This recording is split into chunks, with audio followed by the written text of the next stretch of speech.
back to my channel. For those of you who don't know me or who've never been here before, I'm Rachel, the owner of the Eclectic Cottage here in Spokane, Washington.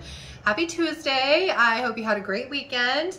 My husband and I went on a junk run as much as I really didn't need to on Sunday. We did find some cool things, so I will have that for you on Thursday, so look for that video.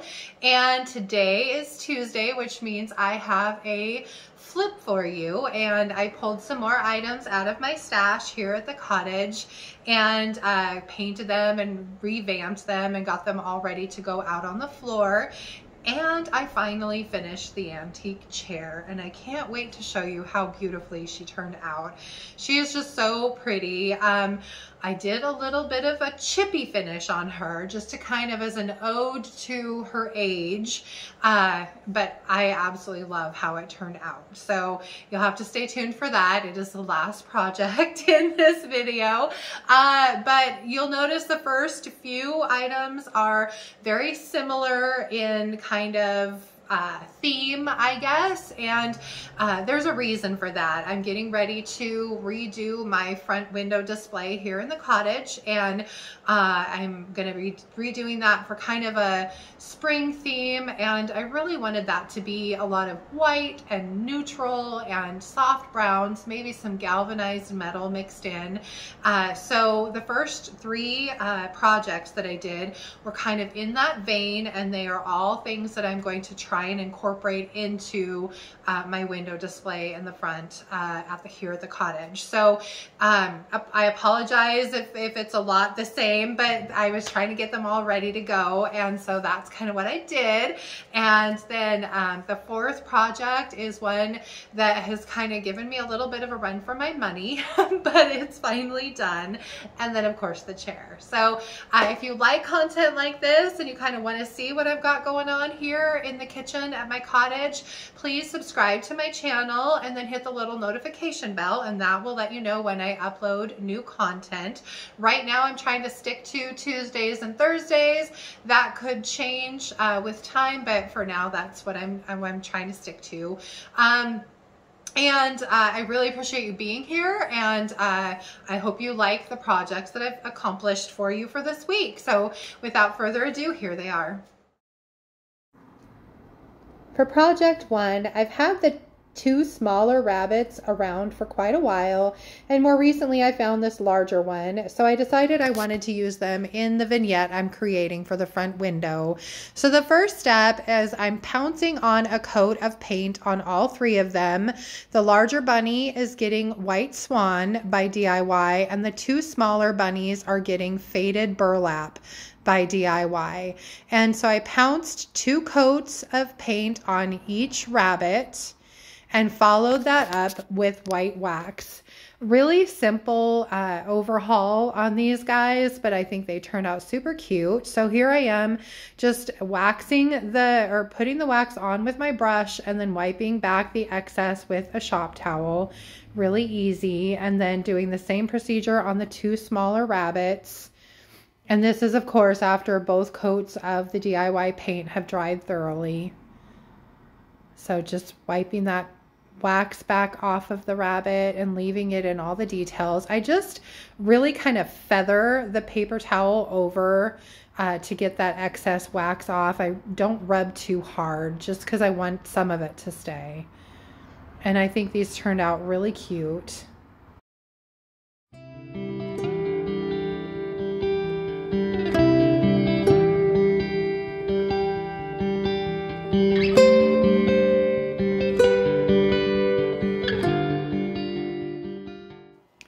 For project 2, I had found this adorable little duck at the thrift store, and he had been broken. You could see there was still a crack in his neck. Whoever glued him did a really good job, but there was still a visible crack that I wanted to cover. So I decided I would mix up some baking soda and paint mix, which gives it a little bit thicker texture. And I'm doing about 1/3 baking soda to 2/3 paint. And in this step, I'm using DIY's Faded Burlap. But one once he dried, I decided I wanted him white instead. So you'll see in just a few seconds, I do go over him with 2 coats of DIY's white Swan, and I just pounce that over the existing faded burlap. And I can tell you, once I did that, I honestly didn't like so much texture on him. So I did take a little bit of 220 sandpaper and I sanded off a little bit of that texture and just made him a little bit more smooth before I waxed him. So next step is waxing, and I took DIY's white wax, and I'm just giving him 1 good coat of wax, again, all over, making sure to hit all the high and low points. And once the wax is on, I'm going to take my shop towel and just feather off the excess wax. Now, I decided to try a little experiment with this guy and used Decrepit Dust by DIY to give him some age. So for this step, I just took a little artist brush and I dipped it into the Decrepit Dust, and I wiped that into the line that was already on the duck. And from there, I just kind of started to blend the Decrepit Dust into the white wax. And it was a slow process and took some time, but it gave it a really nice aged vintage look that I absolutely love. And this is one product that you want to start off small and work your way up. And just kind of added it to the shadows and everything. And I did take my brush with some white wax and cleaned up a couple areas where I got it a little too dark, but that was a really simple process as well. Anyway, I just love how this duck turned out. I hope you do too.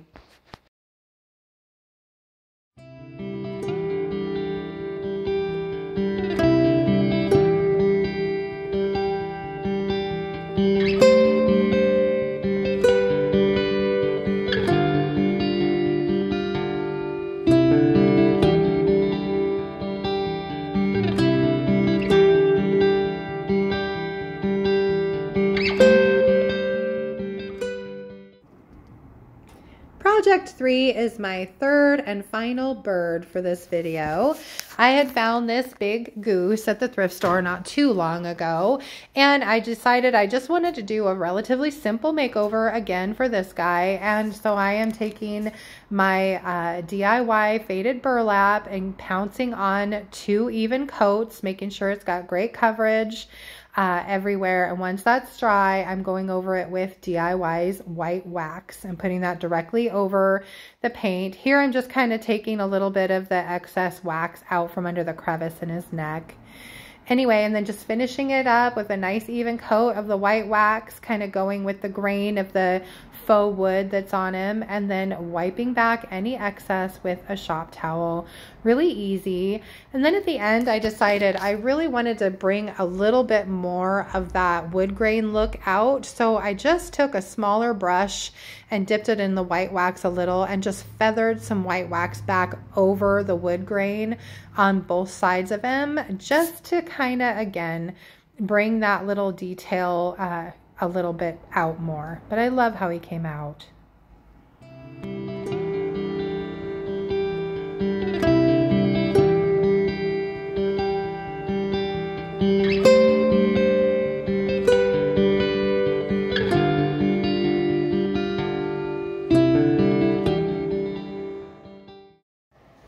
For project 4, I had this cute little wooden shelf, and it was made to hang on the wall like this, but I decided I wanted to flip it upside down and hang it like this. So the drawers work either way. My problem was I didn't really know what I was going to do with the bottom of this, and someone suggested putting a piece of wood there. And I thought, well, that's perfect. I can make it into like a coat rack or a towel rack with some hooks. So that's what I did. So I cut out a board that I had in my stash to fit in there, sanded it, got it all ready to go, and made sure it fit. Next, I took the hardware off of the drawers and got it ready to paint. And I started painting, and I used DIY's white Swan and gave this 2 good even coats of white Swan. And I did a really thorough job with the paint. I painted inside the cubbies in case somebody wanted to dispose of the drawers at some point. I painted the panel. I painted the front and the back of this piece. just to give it a really nice clean look. So here I am just going on with that first coat of the DIY paint, and then there goes the second. And once it's all painted and the paint is dry, I decided I was going to decoupage the wood panel for the bottom and the front of the two drawers. So here I am using Neutral Florals by Redesign by Prima, and I start at one end of the board putting liquid patina down and just kind of dropping the paper slowly across the board as I go with the liquid patina. I smooth it out with my hand and go over it one more time with another coat of liquid patina, and I do the same to both fronts of the drawers. Just coat it with the liquid patina, put the paper down, smooth it with my hand, and then go over it with a second coat of liquid patina. Really easy process. And once those are completely dry and ready, I go ahead and take my sanding block and some 150 grit sandpaper, and in a downward motion I go around the edges of all the pieces just to give them a nice crisp edge and tear off that excess paper. So I do the same for both the drawers. And then outside for sanding. So I decided I wanted this to be kind of smooth, and I wanted to distress it, and I didn't want to wet distress it because that was going to take forever. So I just grabbed my 220 grit sandpaper and took it outside, made a mess out there, and smoothed it out and brought out all those beautiful edges. Now here is where I made a mistake. I used wood glue, and I ended up having to take the panel off. After it had dried, it kind of peeled away from the two little strips in the back. So I peeled it back and used E6000, clamped it down, and now it's holding really well. I did try to use screws in the back, but the little wood strips kept splitting, so that was no good. Anyway, so I put the hardware back in the drawers, and then I get ready to affix my hooks that my husband found me at Lowe's onto the little wooden panel. So I'm just measuring out where I want the first screw hole to go and giving myself a nice line to follow for the second screw hole. So I've got a nice even line, and then I line it up and screw it down, and I love how this came out.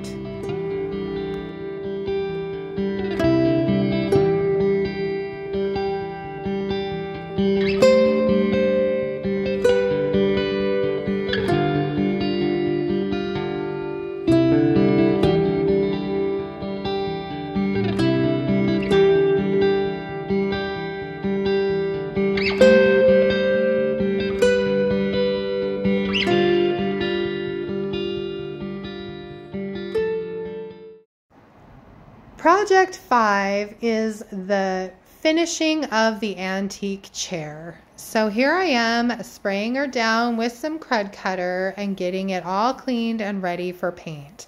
So I spray it with the crud cutter and wipe that off with my paper towels. And if you've ever used crud cutter, it leaves kind of a residue behind. It's kind of sticky. So I always go over it with my Mr. bottle and some water and just wipe off any of that residue, and then it's ready for paint. And I kind of changed it up this time, and I'm using milk paint. So this is Sweet Pickins milk paint in the color Creamy, and the reason I am painting it with milk paint is milk paint has the ability to give you a chippy finish if you leave out the extra bond, and this really did. This is what it looked like after 2 coats of paint. Now it still needed a little bit of paint, so I just went right over the chippiness with that 3rd coat. I gave it one more nice even coat of paint, just kind of ignoring the chips. And once that paint was dry, I took it outside and started sanding. And this is where the magic really kind of starts to happen with the milk paint, and you can really see when the chips start to come off where the age marks are going to be and all of that. It's just a really beautiful finish. So here's what it looks like all sanded. Next step is sealing it. So I am using Sweet Pickins dark oil wax. And I shake it really well first, and then I pour it out into a container, and I just use a chip brush and I give it one even coat of oil wax everywhere, all over the piece. Make sure and get all of the little nooks and crannies. And here's what it looks like with the oil wax on it. I know it looks a little scary, but when you wipe it back is when you can see just how nice of a finish this gives. So I left it sit for about 15 minutes and then came back with my shop towels and wiped it down. And you want to make sure to get all of the oil wax off of the piece as best you can so that you don't end up with drips. So this is what it looks like once it was all cleaned up. Next is finishing the seat.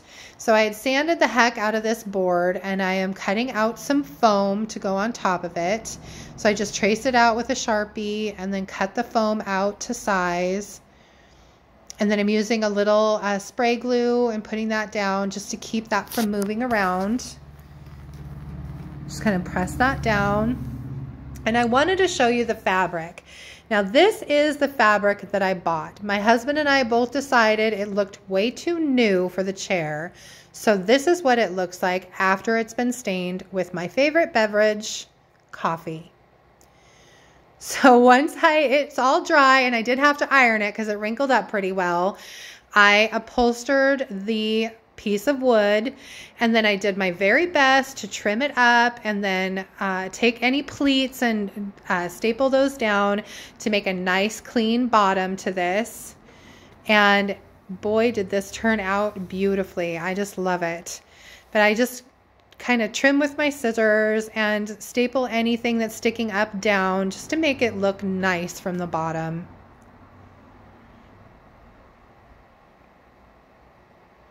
Just going around the circle. It also helps make sure that the tension is good all the way around on the fabric to make sure it's nice and tight.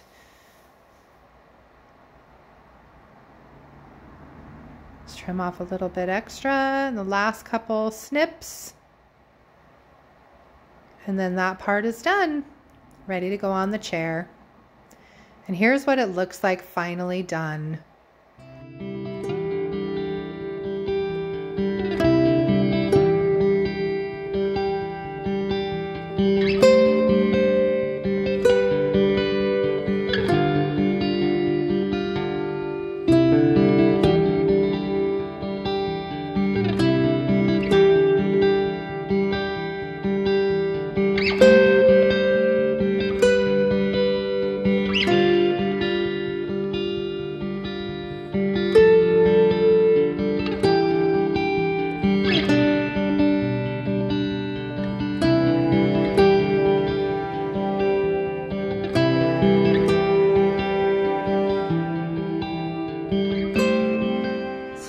You guys think of today's video and the projects that I completed for you?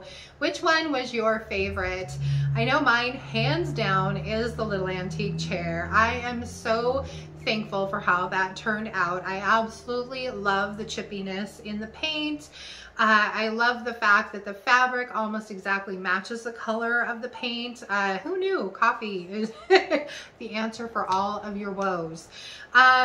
Anyway, I would love to hear what you think of the projects, and if you want to see more of what I've got going on here at the cottage, please again subscribe to my channel, hit the little notification bell, and that will let you know when I upload new content. Currently Tuesdays and Thursdays, and I do have a thrift haul for you coming up on Thursday. I can't wait to show you all the goodies that we got on our thrift run. We had a good time and we got some cool stuff. My husband actually found a couple cute little side tables that I can't wait to show you. Anyway, I hope you have a great rest of your week, and I will see you back here on Thursday. Thanks so much for watching. Bye.